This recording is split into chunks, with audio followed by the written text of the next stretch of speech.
This is Jack from Five Old Fogies. Now, I'm coming to you today a few days late to the party, but that's because I had to ruminate on this for a little while because of my particular internal ethos and epistemology on the subject. So, the story I'm coming to you today is a story of Senator, what's his name? Markwayne Mullin.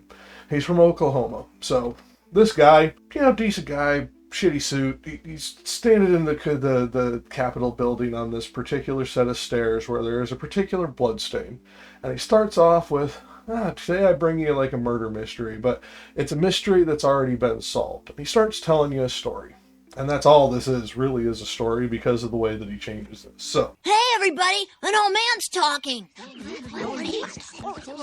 Grandpa's the name. As Mullin is going through this, he's talking about two people, Congressman William Taulbee and a reporter by the name of Charles Kincaid. So, Taulbee and Kincaid duke it out over politics and all this over a few years, and there's a lot of reasons for this, because as you dig into it, the reason that he was being reported on is because Taulbee was a corrupt politician who was doing unethical things both against his constituency and against the country, just to line his own pockets, and Kennedy was calling him out on this. And Glendale, you stole the key! Really? I mean, yeah, really? It's not... I knew that! It's not like I'm just someone who takes things for no reason all the time! And this all came to a head in the December of 1887, when Kincaid starts to wrote an article revealing that Taulbee had been carrying on an extramarital affair. Now, this extramarital affair was, I won't say open and notorious because that's technically not accurate. It's not like this guy was Louis the 13th where he had mistresses running around with his wife in the same room. Now, I mean, this guy was doing it in such a way that they were caught in public by people like Kincaid in what was at the time an extremely salacious way of wording it. They were caught in a compromising way, and that they had sweet communion for half an hour before going on a plebeian Monday lunch. In the 1880s, 1890s, this may as well have been, the equivalent of a sex tape. This is Kincaid absolutely, nailing Taulbee to the wall. So much so that it was believed, and at least as far as all the evidence shows, wasn't just believed, it was true, because Kincaid tracked down the woman, and there'll be a little snippet of the interview he attempted to do with the woman, although she stonewalled him. So much so that Taulbee's wife of 17 years left him. Now, for any of you religious people in the audience who, knows a little bit about history as well, you know that in the 1880s and 1890s, separation was extremely uncommon and divorce was almost unheard of. Fuck you, and I'll see you tomorrow. Yeah, they happened, but they were exceedingly rare. For her to separate from her husband and never return is kind of a big thing. At least this is as far as I can tell. Now, if she returned, I didn't find evidence of that, and if I am wrong, I will apologize to the late Mrs. Taulbee, but I personally think if she did go back, she shouldn't have, because anybody who's going to cheat on their wife like this can go fuck themselves. And before anybody gets all, moral, oh, you're moral froggy. No, I just happen to be of the opinion that if you're going to lie to the person that you vow to spend the rest of your life with, you're a piece of shit. I don't care who you are. Yeah! Oh, yeah, that would slick back really nice. Oh, yeah. Meredith, you never told me your old grandpa used to be a huge piece of shit. Could you not call my dad a piece of shit? Getting back to now Taulbee is smeared. He's absolutely put through the ringer. He's revealed to be a philanderer. His constituency turns on him. A lot of his fellow party members turn on him. And basically, he is forced to accept that if he goes for re-election, he's not going to get re-elected. So at this point in time, he decides that he's not going to seek re-election. And instead, because his wife has left him, instead of going back to home and trying to repair his marriage, he decides to stay in D.C. and work as a lawyer and lobbyist. And in doing so, he ends up running across Kincaid quite a few more times, because now as a lobbyist, they're both in the public sector, dealing with the Congress, and they end up running into each other on a particular side of the building far more often than they did when they were on opposite sides. Oh, please. Kincaid's a slight man. He's not tiny, frail, but he is smaller. He's 5'6", 5'8", probably 150 to 160 pounds. This is his best estimate from a couple of newspaper clippings that I was able to find on the subject. Not a bit small guy, but small when you compare him to Taulbee. Taulbee is an individual who was known as the Mountain Orator. He was very tall, very broad, very heavy, and very handsome, and he was extremely persuasive at getting people to believe that he'd give them what they wanted. Just ask the patent clerk. Really, it's not a big deal. Tell that to their wives. I don't think they were all married. You're a hero. Dealing with this, we are also then can draw a mental picture of this, because multiple witnesses, came forward after the incident that I'm talking about and revealed that Taulbee had harassed this man for years. He would physically assault him, throw him out of the building, bar him from entering the building. This was an ongoing feud that honestly belongs in the likes of Benny Hill.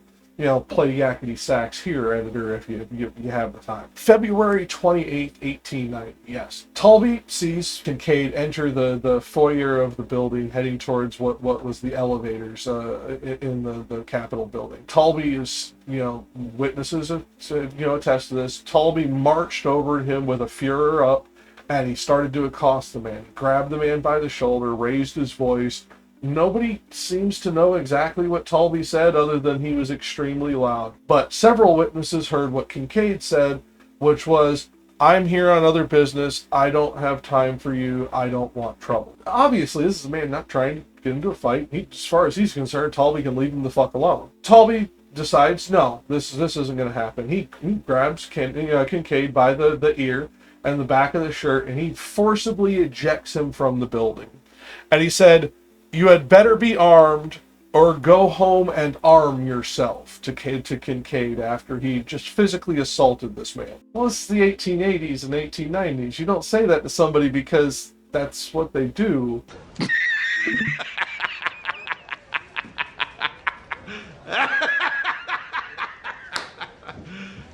You serious? And that's what the societal norm is. Now, there's going to be a lot of people like, oh, why didn't he call the cops? DC had cops at this time. And yeah, they did, but cops didn't really handle stuff like this. In fact, your average copper at this particular time would have been absolutely fucking not welcomed anywhere near this particular area of DC, because of the simple fact they would have been lowly peasants compared to what was viewed as the aristocracy of America at the time. Kincaid goes home. He gets his gun, and he goes back to work. A couple hours later, it's estimated to be about 1:45, 2 o'clock, that there is an altercation heard in this stairwell, and nobody sees the actual event in the exact moment, except for Kincaid and Taulbee. And what we have for that is Taulbee's witness statement during his trial, on which we'll get to in a minute. He says, "I was walking up the stairs and Taulbee started to approach me. I said, 'Leave me alone. I don't want any trouble.'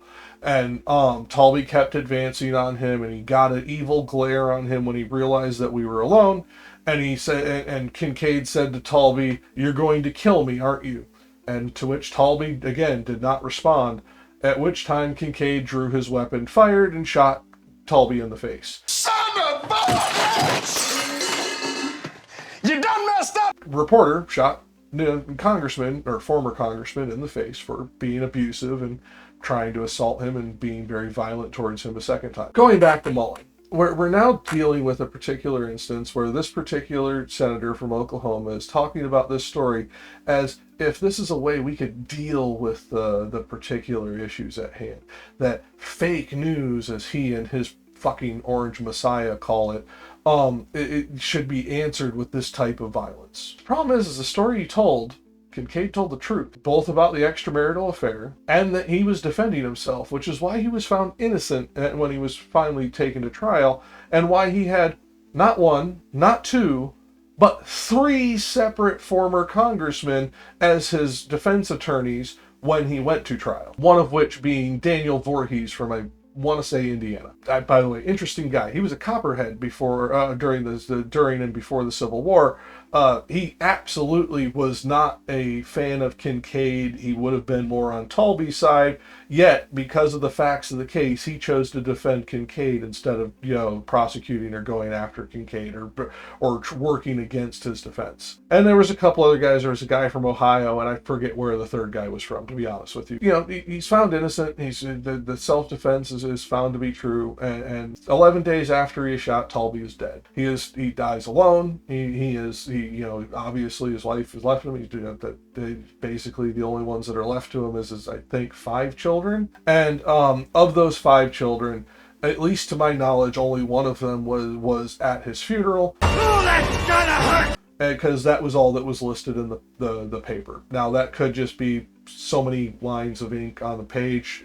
Who knows? Then fast forward to 2025. So Mullin's telling this story. Well, I had to think about this, because if he was telling a story of, what we actually have to deal with a problem because there is a massive rampant misinformation campaign within our country that is leading millions of Americans to believe wild and nutty shit, which press is he talking about? This is intimidation tactics that he's doing here. This is the modern day equivalent of, wouldn't someone rid me of this meddlesome priest? I don't know about you, but I remember that part of history and what happened to that particular priest and what happened because of that particular priest being killed. When a politician starts talking about the press or the priesthood or any group in this kind of otherizing way, where he starts saying that the answer to them is to just shoot them. That's a big thing, because, if my side was saying this, if AOC, Bernie Sanders, Rashida Tlaib, any of them were saying this, I would absolutely be on the rooftop screaming to high heavens, what the fuck are you doing? You're making my side harder.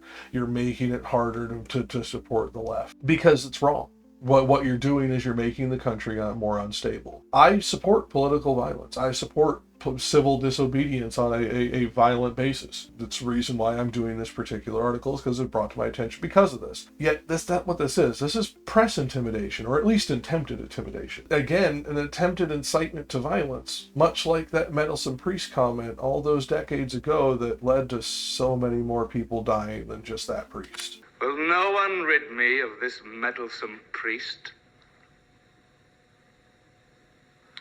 A priest who mocks me. Are all around me cowards? Mullins knows this, or at least he should. If he doesn't, he's a fucking idiot. And what the fuck did you elect him for, Oklahoma? I was elected to lead, not to read. Number 3. If he does know it, he's being reckless. Because if you know that history and you know that the level of authority that your speech can have, this is not something that you can just allow mildly. This is something you absolutely have to do within a particular framework and use your wording very carefully so as to minimize any potential chance that it will be misinterpreted as an actual call to violence. Mullins, in his infinite fucking wisdom, moron that he is, decides to put out an answer video. Pulled the pistol, click. The primer didn't go off. Pulled the other pistol, click, the primer didn't go off. Who was standing by him? But no other than Davy Crockett, who tackled him, and Andrew Jackson and Davy Crockett proceeded to cane the guy, which I think is pretty cool, because I think we should handle more differences like that now in the Capitol. Mullins, the reason we're offended is because the things that you're saying is dangerous. They're absolutely dangerous. And if you're ignorant of that fact, go educate yourself, you fucking moron. It was not that many years ago that meddlesome priest line led to thousands of dead people. Thousands and thousands of soldiers dead. And thousands and thousands and thousands of innocent people killed. One line. All it took. You did a 1 and 55-second video, which I'm going to play right here, right now, so that they can see it uncut. I'm not going to change anything. Hey guys, this is like a murder mystery, but the mystery's already been solved. Once again, just kind of interesting facts while we're doing this all-night vote-a-rama. Once again, it's going to have 0 outcome, but let the Democrats throw their tantrum. So where we're standing is in the little stairways. It's got a whole big old echo, but an interesting fact about this stairway is there was a reporter named Kincaid that did a story on a former member of Congress named Taulbee. Now, Kincaid wrote a story about Taulbee having an affair. Taulbee, however you say your last name, Congressman Taulbee, decided that he wasn't going to run for re-election, so he became a lobbyist. Those two continued to cross paths, and they hated each other with a passion. One day, it kind of spewed over, and Taulbee was on the House floor. The lobbyist, or the reporter was around. They got into altercation. Taulbee literally threw him off the floor. Kincaid got mad, went home, got a gun. As they were coming down the stairs, Kincaid decided he had enough and shot the former congressman in the face. Where this blood is, you can see the stains still on the stairway. 11 days later, the former congressman passed away from his wounds. Kincaid pleaded not guilty and was found innocent. Now, there's a lot we could say about reporters and the stories they write, but I bet they would write a lot less false stories, as President Trump says, fake news, if we could still handle our differences that way. Now that the video's over, do you see what I mean? When you compare it to the history, and by the way, I'm going to provide links in the description below so that you can follow some of this history too. And I did not go to cherry pick sources. I went to government organized websites so that you could absolutely track the history of this and follow their link trees of where they found their evidence to come up with what they wrote about. Don't take my word for it. I'm an idiot on the fucking internet. I'm just angry about what my country is becoming, and you should be too. This is absolutely not what you signed up for, is it? On the right, did you really sign up for your government to go around killing people you dislike? Killing American citizens without due process? Fucking advocating for somebody to go kill them for you? Because you're just going to, oh, I didn't mean it like that, but I'm glad that they're dead. Is that really what you're going to do? Dang, that was lucky. Doggone near lost a $400 hand cart. Are you going to pull the Answers in Genesis line about Bronte saying that, he was a heretic and they're surprised at how long it took the church to kill him for telling the fucking world that, the astronomical data that he did? Come on, guys. Listen to what's going on here. Look at what's going on in our country. This should be horrifying to you. Absolutely and utterly terrifying that we just had a senator from Oklahoma go on one of the largest platforms in the world and essentially say, won't someone rid me of this meddlesome press?